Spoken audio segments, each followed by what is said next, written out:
ሰላም ጤና ይስጥልን። የጊዮን ዜና መረጃዎችን እነሆ። በዘመቻ አንድነት ጠላት እየተደመሰሰ ነው። የአማራ ፋኖ እያሸነፈ ነው። የአማራ ፋኖ በጎጃም ብቻ እስካሁን 11 ኮሎኔሎችና 5 ብርጋዴር ጀነራሎችን ደምስሰዋል። ከኮሎኔልና ጀነራል ማዕረግ በታች የተደመሰሱት ቁጥርማ በቅጡ አይታወቅም። ከአገዛዙ በቢሊዮን የሚገመት መሳሪያ በፋኖ ተቀምተዋል።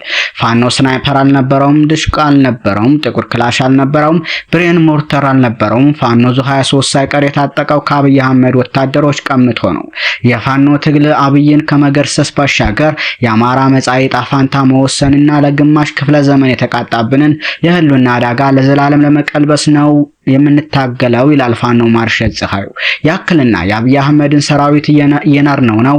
ፋኖን መቋቋም የሚያስችል አቅም እንዳይኖረው አድርገነዋልም ይላል። ይህ በእንዲህ እንዳለ የበላይ ዘለቀ 8ኛ ክፍለ ጦር የአሸባሪውን ሻለቃ መሪ ሸኝቶ ታሪክ ሰርቷል። ሽፈራው ገርባው ብርጌድ ሸበል በረንታ ከተማ ከሌሊቱ 5 ሰዓት ጀምሮ በመግባት ከ3 በላይ በመደምሰስ 7 በላይ አሸባሪዎችን በማቁሰል ታሪክ ሰርተዋል።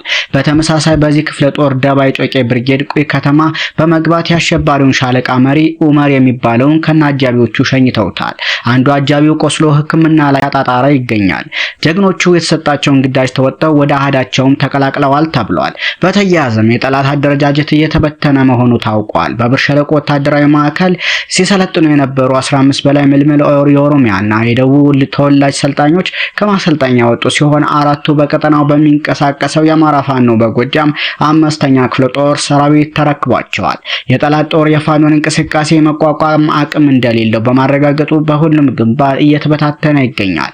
አዲስ ትውልድ፣ አዲስ አስተሳሰብ፣ አዲስ ተስፋ ሲል የአማራ ፋኖ በጎጃም 5ኛ ክፍለ ጦር የሚዲያ ባለሙያ ፋኖ የሴፍ ሀረገወይን ገልጿል። እንዲሁ 5ኛ ቀኑን በያዘው ዘመቻ አንድነት የጎንደር ግንባር ውጊያ ድሎች መጋቢት 10 በሁሉም የአማራ ግዛቶች የጀመረው ዘመቻ አንድነት የአማራ ፋኖ ወታደራዊ የአንድነትና የነጻነት ንቅናቄ አያሌ ድሎች እየተጎናጸፍን መሆኑ ይታወቃል።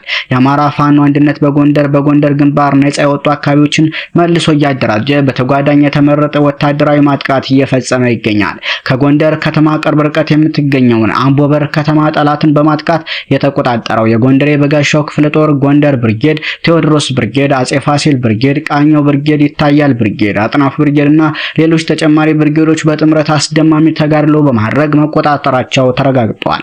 ለ26 ሰዓታት የነበረው የቀጠለው ውጊያ ትንቅንቅ 7 ሙት 11 ቁስለኛ አዝረክርኮ ማጫ፣ አምቦበር፣ ውግሎ፣ ስሁር፣ ዳዋዳሞት፣ ወይንዬ፣ ውዝባ አካባቢዎችን ከጠላት ነጻ በማድረግ በፋኖ የበላይነት ተቋጭቷል። በወገራ ወረዳ አምባ ጊዮርጊስ ከተማ ሰብሮ የገባው የአማራ ፋኖ አንድነት በጎንደር የጎንደር የበጋሻው ክፍለ ጦር የምስጋናው አጣኒ ብርጌድ በጠላት ላይ በወሰደው ኦፕሬሽን 9 የተደመሰሰ 3 ቁስለኛ መሆኑም ተረጋግጧል።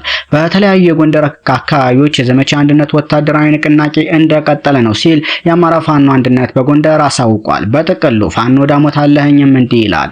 የአስተሳሰብ አንድነት ለተግባራዊ አንድነት ስኬት በዘመቻ አንድነት ብዙዎች በአራቱም የአማራ አጽመ ርስቶች ስር የሚገኙ የተለያዩ የፋኖ አደረጃጀቶችን ለምን አንድ አትሆኑም ሲሉ ይደመጣሉ። አንዳንዶች ደግሞ ትግሉን ከመሬት አንስተው እንደ አየር ጋኔን አየር ላይ ሰቅለው እኛ እንድሆነናል እናንተም ወደኛ ኑ ሲሉ ይሰማሉ። በመሰረታዊነት አይደለም ከራሱ ከፍ ያለ ዓላማ ይዞ የሚንቀሳቀስ የትጥቅ ትግል መሪ ድርጅት ይቅርና ተራ የመንደር እቁብ፣ እድር የመሳሰሉት ማህበራዊ ተቋማት እንኳ በተግባር አንድ ከመሆናቸው በፊት አንድነታቸውን በአስተሳሰባዊ ቅኝት ማንበር ይገባቸዋል።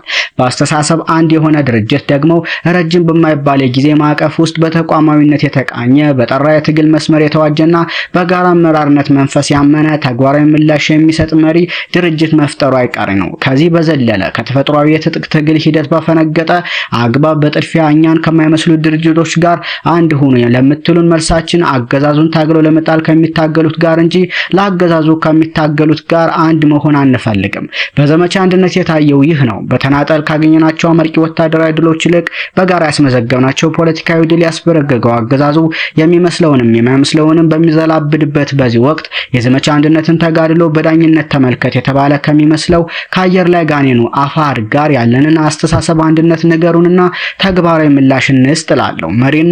መሬት ላይ በተግባር ከተፈተንክ በኋላ ህዝብ አደራነት የሚያሸክም ኃላፊነት እንጂ ያረጀ ያፈጀ ግለሰባዊ ስምና ዝና ተንተርሶ የሚሰጥና የማይነጠቅ ጸጋ አለመሆኑን ተገንዝበን አስፈላጊው ነው ከተገኘ ዛሬውኑ ለህዝባችን ክብርና ነጻነት እንደ አዲስ ለመሰራት ፈቃደኞችና ቁርጠኞች እንሆናለን ሲል ገልጿል። ሰሞነኛ መረጃዎች እነኚህን ይመስሉ ነበር።